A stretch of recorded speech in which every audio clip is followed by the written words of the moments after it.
pergerakan Allah di dalam manusia baru. Amen. Ya, atau pergerakan Allah di dalam perjanjian baru.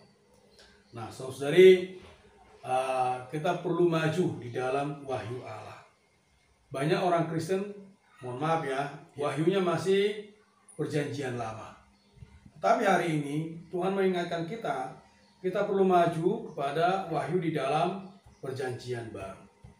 Nah, di dalam Alkitab itu ada dua jenis pergerakan. Ya, ada dua jenis pergerakan.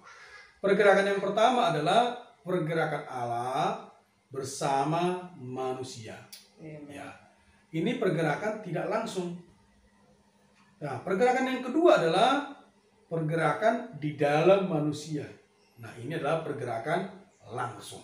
Nah, saudari, di dalam perjanjian lama ini sangat jelas sekali ya, kita melihat ketika Allah bergerak, ya, dia bergerak di luar kita, ya.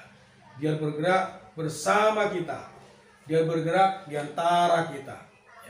Jadi saudari, ketika kita melihat pergerakan dalam perjanjian lama, Allah itu tidak bisa masuk ke dalam diri kita.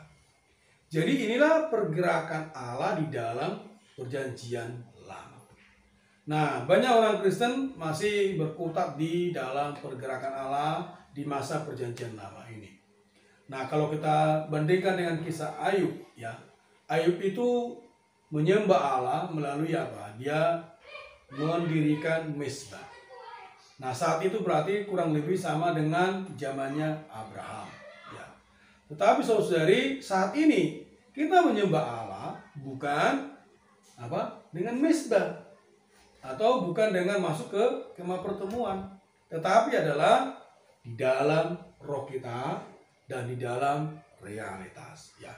Jadi ada perbedaan yang mendasar pergerakan Allah dalam perjanjian lama dan dengan pergerakan Allah di dalam perjanjian baru. Nah, hari ini ya, khususnya para remaja ya, harus melihat ini ya. Nah, sekarang kita sangat tren ya mengatakan perlu maju di dalam teknologi ya, perlu maju di dalam pengetahuan. Tetapi kita menjadi orang Kristen, apakah kita maju di dalam pergerakan Allah?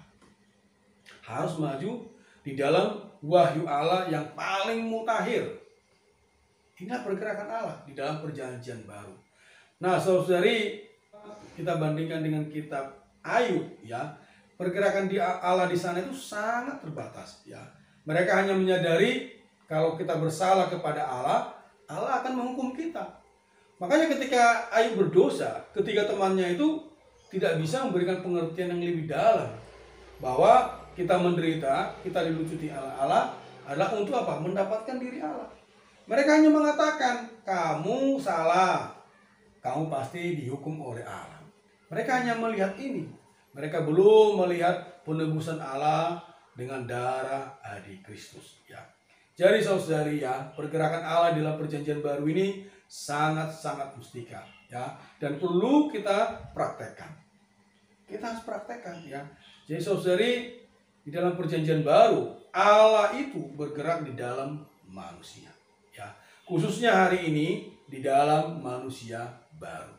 Makanya di 2 Korintus pasal 5:17 dikatakan ya, yang lama sudah berlalu, sesungguhnya yang baru sudah datang. Artinya apa? Kita jangan tinggal di dalam yang lama.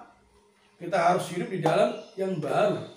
Di Galatia pasal 6 ayat 15 dikatakan, bersunat atau tidak bersunat itu tidak ada artinya. Artinya apa? Ciptaan lama itu tidak ada artinya. Yang lebih berarti, yang lebih berharga adalah ciptaan baru. Nah, pergerakan Allah hari ini, saudari, adalah di dalam ciptaan baru. Pergerakan hari ini adalah pergerakan Allah hari ini di dalam manusia baru. Ya. Jadi saudari, kita perlu melihat ini. Pergerakan Allah yang pertama di dalam manusia itu dimulai dari Kristus. Nah, kita perlu melihat ini. Lambang inkarnasi perjanjian lama adalah kemah pertemuan. Manusia masuk ke sana, Allah di sana, ya.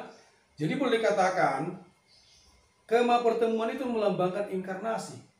Nah, inkarnasinya Tuhan dan Tuhan itu sendiri adalah kemah Allah di muka bumi saat itu, tapi masih tunggal. Nah, jadi saudari, bagi Allah untuk menjadi manusia itu tidak mudah. Ya, setelah rapat kealahan memutuskan bahwa Allah itu harus menjadi manusia, yaitu Yesus Kristus. Jadi inilah pergerakan Allah yang pertama dalam manusia di dalam perjanjian baru. Allah menjadi manusia di dalam manusia Kristus. Ya. Jadi saudari, ada 5 langkah minimal pergerakan Allah di dalam diri Kristus ini. Yang pertama apa? Inkarnasinya, ya. Yang kedua, kehidupan insaninya. Yang ketiga, kematiannya. Yang keempat adalah kebangkitannya. Yang kelima, kenaikannya. Jadi 5 langkah pergerakan Allah ini tujuannya adalah supaya Allah bisa bergerak di dalam diri kita. Jadi kalau Allah tidak menempuh 5 langkah ekonomi Allah ini, dia tidak bisa masuk ke dalam diri kita. Dia tidak bisa bergerak di dalam kita. Dia tidak bisa bergerak di dalam ciptaan baru Allah. Ya. Nah, saudari, pergerakan Allah yang kedua di dalam manusia adalah pergerakan Allah di dalam manusia baru. Ini penting sekali. Nah, ketika Allah ini menjadi manusia, manusia Kristus, dia menjadi model kita. Nah, Kristus ini disalin, dikopi di dalam roh kita. Supaya apa? Kehidupan Allah di dalam manusia itu menjadi kehidupan kita. Nah, inilah hari ini yang dikatakan Allah bergerak di dalam manusia. Ya, melalui kebangkitan Kristus, ya, Tuhan itu menjadi putra sulung, kita menjadi banyak putra, ya. Dan juga melalui kebangkitan Kristus, ya, dia melahirkan kita kembali. Terus apa? Dia menjadi roh pemberi hayat. Dia bisa masuk ke dalam roh kita. Jadi hari ini Allah itu, ya, bergerak di dalam diri kita. Ya. Jadi boleh dikatakan Allah masuk ke dalam diri kita, kita masuk ke dalam Allah. Inilah prinsip inkarnasi. Jadi saudara, Allah yang tidak terbatas ini bisa masuk ke dalam kita, manusia yang terbatas ini. Ketika kehidupan Yesus, model yang ditunjukkan oleh Tuhan kita, itu bisa menjadi model kita. Inilah pergerakan Allah, inilah tujuan Allah bergerak di dalam diri kita. Nah, kita perlu melihat ini. Perlu melihat wahyu Allah yang terbaru. Hanya kita perlu rahmat Tuhan. Karena mereka hanya melihat bahwa Kristus itu di atas mereka. Kristus itu jauh dari mereka. Allah jauh dari mereka. Padahal tadi kita menyembah Bapa. Kita menyinggung mengenai darah Yesus yang membasuh kita, yang menebus kita. Sehingga kita tidak ada jarak dengan Bapa. Dan boleh dikatakan benar-benar tidak ada jarak. Kita satu dengan Bapa, Allah itu di dalam diri kita. Ya. Jadi saudari, boleh dikatakan pergerakan Allah hari ini adalah untuk menjadikan kita Allah di dalam hayat dan sifat. Karena apa? Karena Allah ini sudah masuk dalam diri kita. Maka ada kesempatan kita bisa menjadi Allah. Melalui kehidupan Yesus dikopi, disalin di dalam diri kita. Tapi penyalinan ini bukan meniru yang di luar. Jadi kita menjadi orang Kristen, kita menjadi Allah, itu bukan peniruan yang di luar, ya. Jadi saudari, di dalam prinsip kehidupan kita, nah bagaimana penerapannya pergerakan Allah ini? Nah, penerapan pergerakan Allah ini kita tadi bisa mencontoh, ya, apa yang dikerjakan oleh Daud, ya. Dia mengatakan, aku merindukan Engkau ya Tuhan, ya. Jiwaku haus kepadamu. Ini perlu menjadi doa-doa kita. Minggu lalu masih ingat kan doa kita? Oh Tuhan Yesus, aku cinta padamu. Oh Tuhan Yesus, aku ingin menyenangkan Dikau. Nah, doa kita minggu ini ialah Tuhan Yesus, aku cinta padamu. Tuhan Yesus, aku rindu padamu. Amen. Nah, coba kita katakan, Tuhan Yesus, aku rindu padamu. Amen. Tuhan Yesus, aku rindu padamu. Nah, ini menjadi doa kita. Pernah nggak lihat rusa? Ya. Rusa itu kalau udah ketemu air, ya, dia melompat-lompat sambil minum, dia senang sekali, ya. Berarti dia kangen sekali sama air. Nah, kita pun demikian. Ketika kita datang kepada Tuhan, kita bersorak-sorai, kita bersuka cita, kita bersyukur, kita merindukan Dia. Nah, ini perlu menjadi pengalaman kita. Nah, ketika kita demikian, ya, kita bisa mendapatkan Allah, ya. Kita bisa menerima Allah. Nah, Allah ini dalam diri kita semakin hari semakin meluas, mentransformasi kita, mengubah diri kita. Nah, prinsip ini adalah prinsip inkarnasi. Jadi kelahiran kembali adalah prinsip inkarnasi, keselamatan adalah prinsip inkarnasi, transformasi kita pun adalah prinsip inkarnasi. Jadi satu pihak kita datang kepada Tuhan, merindukan Tuhan, mendapatkan Tuhan supaya kita mendapatkan Allah. Nah, ketika Allah masuk ke dalam diri kita, bertambah ke dalam diri kita, inilah inkarnasi. Allah menjadi bagian manusia, manusia menjadi bagian dari Allah. Sehingga manusia ini bisa seperti Allah di dalam hayat dan sifat. Nah, prakteknya bagaimana? Nah, saudari, tadi di Galatia pasal 2 ayat 19b sampai 20 mengatakan, aku telah disalibkan dengan Kristus. Ya, namun aku hidup. Tetapi hidup yang aku hidup sekarang bukan lagi aku, melainkan apa? Kristus yang hidup di dalam aku. Inilah prinsip inkarnasi. Kita ini masih hidup, ya, tetapi Allah di dalam diri kita. Ya, Allah satu dengan kita. Jadi ada Allah di dalam kasih kita. Ya, ada Allah di dalam tindakan baik kita. Itulah prinsip inkarnasi. Amen. Jadi memperhatikan keluarga pun sama. Ya, memang kita harus memperhatikan keluarga kita, harus mengasihi istri kita. Ya, tetapi kasih kita, perhatian kita ini sebaiknya ada Allahnya. Inilah pergerakan Allah. Nah, saudari, Allah ini terus bergerak di dalam kita, ya, bergerak di dalam manusia baru, bergerak dalam ciptaan baru. Terus menerus dia bergerak supaya Allah semakin banyak ditambahkan ke dalam diri kita. Ya, semakin kita, ya, mendapatkan Allah, menerima Allah, nah, semakin kita bisa mampu seperti Allah. Ya, bukan meniru Allah, tapi menjadi seperti Allah di dalam hayat dan sifat. Sehingga apa? Kebajikan-kebajikan kita bukan lagi diri kita, tetapi Allah yang diekspresikan melalui diri kita. Ya, ini tidak mudah, ya. Ini perlu latihan, perlu penerapan yang berulang-ulang. Supaya apa?